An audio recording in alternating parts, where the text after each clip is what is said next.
32 வருடங்களுக்கு பிறகு வெளியான சுவாரஸ்ய தகவல்கள். அண்ணாமலை படத்துக்கு பின்னால் இத்தனை ரகசியங்களா? தமிழ் சினிமா உலகில் பல ஆண்டு காலமாக சூப்பர் ஸ்டாராக ஜொலித்துக் கொண்டிருக்கும் ரஜினிகாந்த் பல திரைப்படங்களில் மாஸ் ஹீரோவாக தனி ஸ்டைலை கொடுத்திருக்கிறார். அந்த வகையில் 1992ஆம் ஆண்டு சூப்பர் ஸ்டார் நடிப்பில் வெளியான அண்ணாமலை திரைப்படம் சூப்பர் ஸ்டாரின் திரை வாழ்க்கைக்கு ஒரு முக்கிய படமாகவும் சூப்பர் ஸ்டார் என்ற பட்டத்தை ரஜினிகாந்திற்கு கொடுத்த படமாகவும் உள்ளது. இதில் சூப்பர் ஸ்டார், குஷ்பு, சரத்பாபு, மனோரமா, ராதாரவி உள்ளிட்ட பலர் நடித்திருந்தனர். மேலும் இந்த திரைப்படம் வசூல் ரீதியாக புதிய சாதனையும் படைத்தது. இந்த படத்தின் மூலம் கிடைத்த வெற்றியானது சூப்பர் ஸ்டாருக்கு அடுத்தடுத்த மாஸ் படங்களை கொடுக்க வழிவகுத்தது. இப்படம் வெளியாகி கிட்டத்தட்ட 32 வருடங்கள் நிறைவு செய்துள்ள நிலையில் இப்படம் எடுக்கப்பட்ட பொழுது நடந்த சுவாரஸ்யமான சம்பவங்கள் குறித்த தகவல்கள் இணையத்தில் வெளியாகி பலரது கவனத்தையும் பெற்று வருகிறது. அதாவது அண்ணாமலை படத்தை இயக்க வாய்ப்பு முதலில் வந்தது இயக்குனர் விசுவுக்குத்தான். அதன் பின் வசந்த் என்று முடிவு செய்யப்பட்டு பேப்பரில் விளம்பரம் கூட கொடுக்கப்பட்டு படம் தொடங்க 2 நாட்களுக்கு முன் அவர் விலக பிறகுதான் சுரேஷ் கிருஷ்ணா இயக்கினார். படத்தின் பூஜை என்று தேங்காய் உடைப்பது போன்ற காட்சி எடுக்கப்பட்டு முதல் காட்சியாக ரஜினிக்கும் சரத்பாபுவுக்கும் உள்ள நட்பை விளக்கும் விதமான ஒரு கோட் காட்சி படமாக்கப்பட்டது.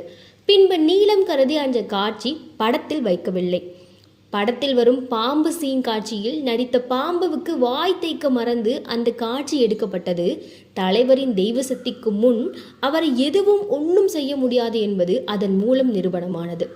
ஜேம்ஸ் பாண்ட் பாணியில் சூப்பர் ஸ்டாருக்கு டைட்டில் கார்டு போடலாம் என இயக்குனர் ஆசையை ரஜினி மறுக்க, பின் பாலச்சந்திரனின் தலையீட்டால் ரஜினிகாந்திற்கு சூப்பர் ஸ்டார் என்ற ஒரு டைட்டில் கார்டு கிடைத்தது. நடிகர் விஜய்க்கு சினிமா வாய்ப்பு வாங்கி தந்த படமும் அண்ணாமலைதான். மேலும் அண்ணாமலை படத்தில் முதலில் அறிமுக பாடல் இல்லை. பின்பு சுரேஷ் கிருஷ்ணாவின் எண்ணத்தில் உருவானதுதான் வந்தேண்டா பால்காரன் பாடல்.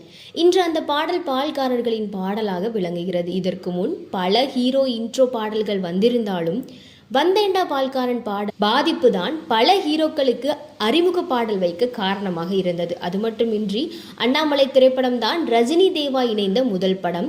கவிதலையாவுடன் தேவா இணைந்த முதல் படம். முதல் கம்போசிங் பாடல் அண்ணாமலை அண்ணாமலை ஒரு பெண் புறா பாடல். கம்போசிங் அண்ட் எடிட்டிங் முடித்து கேசட்டை ரஜினிக்கு அனுப்பினார். அன்று இரவு 1 மணிக்கு தேவாவுக்கு போன் செய்து தான் 100 முறை கேட்டதாகவும் அவ்வளவு நன்றாக இருந்ததாகவும் பாராட்டினார் ரஜினி. படத்தின் ஸ்கிரிப்ட் படி ரெக்கு கட்டி பறக்குதடி பாடல் முதலில் பதிவு செய்யப்படவில்லை. திடீரென்று 2ஆம் பகுதியில் ஒரு பாடல் தேவைப்பட அந்த நாள் ஷூட்டிங் இருக்க 20 நிமிடங்களில் கம்போசிங் செய்து பதிவு செய்த பாடல் அது. மேலும் இப்படத்தின் ஷூட்டிங் எல்லாம் முடித்து பேக்கப் ஆன பிறகு வெற்றி நிச்சயம் பாடலில் ரஜினி வாயசைத்து நடித்தால் நன்றாக இருக்கும் என முடிவெடுத்து ஒரே நாளில் ஷூட்டிங் செய்து பின்பு எடிட் செய்து இணைக்கப்பட்டது.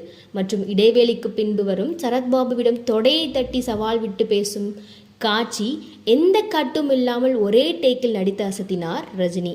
அது மட்டுமின்றி அண்ணாமலை என பெயரிட்டதற்கு அண்ணாமலைக்கு அரோகரா என்றெல்லாம் பலரும் இப்படத்தின் டைட்டிலை கேலி செய்தார். இதனால் படத்தின் பெயரை மாற்றி அமைக்கலாமா என சூப்பர் ஸ்டாரிடம் கேட்டபொழுது அவர், அண்ணாமலை எனும் பெயர் திருவண்ணாமலை ஈசனை குறிக்கும், எனவே அப்பெயரை மாற்ற தேவையில்லை, இந்த பெயரிலே படத்தை வெளியிடலாம் என்று கூறியுள்ளார். இப்படி அண்ணாமலை படத்தின் 32 வருட வெற்றியை பிரதிபலிக்கும் வகையில் 32 சுவாரஸ்ய தகவல்கள் வெளியாகியுள்ளது.